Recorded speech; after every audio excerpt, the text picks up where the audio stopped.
Bom dia a todos, bom dia a todas. Hoje é 8 de novembro, 9 horas da manhã. Eu queria começar o nosso bate-papo de hoje agradecendo pelo retorno que nos deram, pelo artigo que nós publicamos no site Opinião, intitulado Unidade Alienada. Então, eu queria agradecer a Maria Lúcia, de Minas Gerais, a Carminha, lá de Recife, ao Geraldo Pieroni, do Paraná, ao Chico Parobé, de Santa Catarina, ao Doni, lá de São Paulo, pelo retorno que eles nos deram, Manuel, do lado do Rio de Janeiro, pelo retorno que eles nos deram sobre esse pequeno artigo, essa breve reflexão que nós fizemos.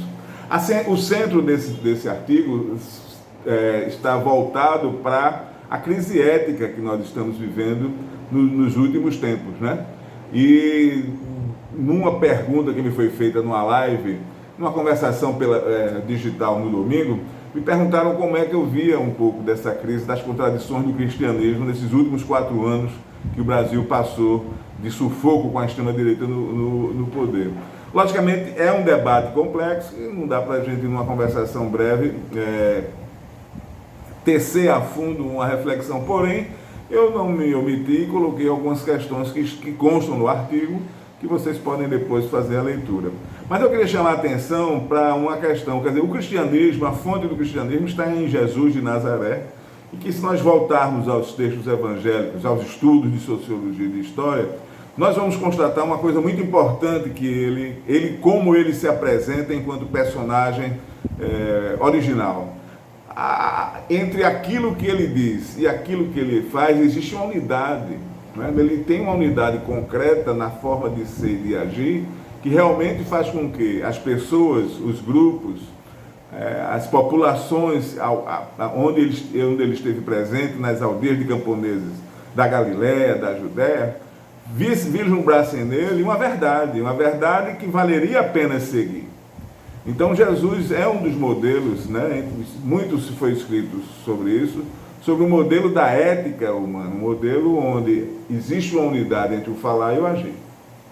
E a crise que nós vivemos hoje, uma das razões pela crise que nós passamos hoje, é justamente essa dicotomia, essa separação.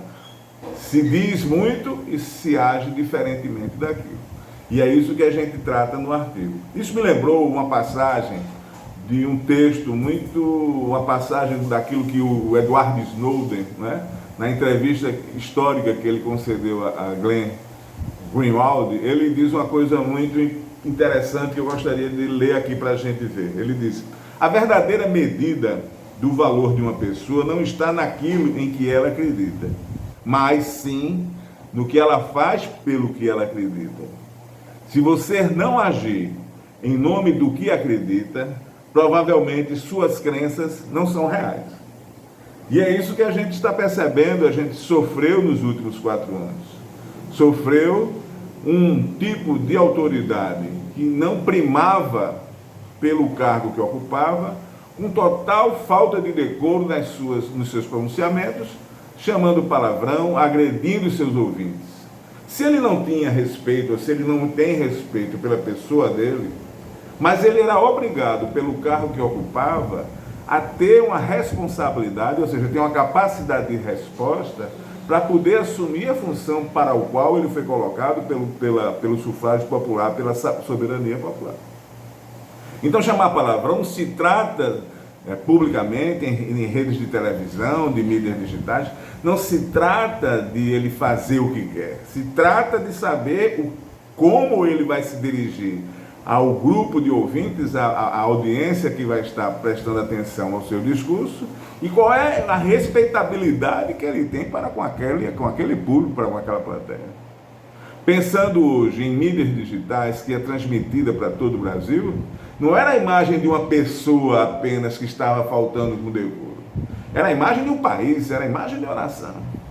E essa pessoa se diz proclamar determinados valores, mas na sua ação prática, na sua ação do dia a dia, no desencontro entre o que ele diz e o que ele fala, se caracteriza o que é a falta de ética. É uma pessoa que não tem nenhum compromisso com a ética. E é justamente a ética que está na base da ação humana, porque a ética tem a ver com o bem que precisa ser feito, com o mal que precisa ser extirpado. Então essa falta de ética mostrava já o tipo de personalidade, o tipo de periculosidade que a nação brasileira estava vivendo simplesmente pela falta de decoro. Eu não estou entrando aqui em outros detalhes mais concretos, mais denunciadores das maldades cometidas pela extrema-direita na pessoa do presidente, do ex-presidente da República, que está deixando agora o cargo, durante os 4 anos. Né? Então, eu queria chamar a atenção para isso, queria agradecer bastante pelo retorno que vocês nos deram, os nossos amigos e amigas que nos deram o nosso artigo, porque é uma das questões hoje que vão ser necessárias para que nós possamos refundar o Brasil. É um resgate da ética privada, cada um de nós, né, devemos ter um nível de compromisso, né, existencial, que nos coloque na relação com os nossos outros companheiros de existência, os outros humanos, né, numa dimensão de respeitabilidade para conosco e para com o outro.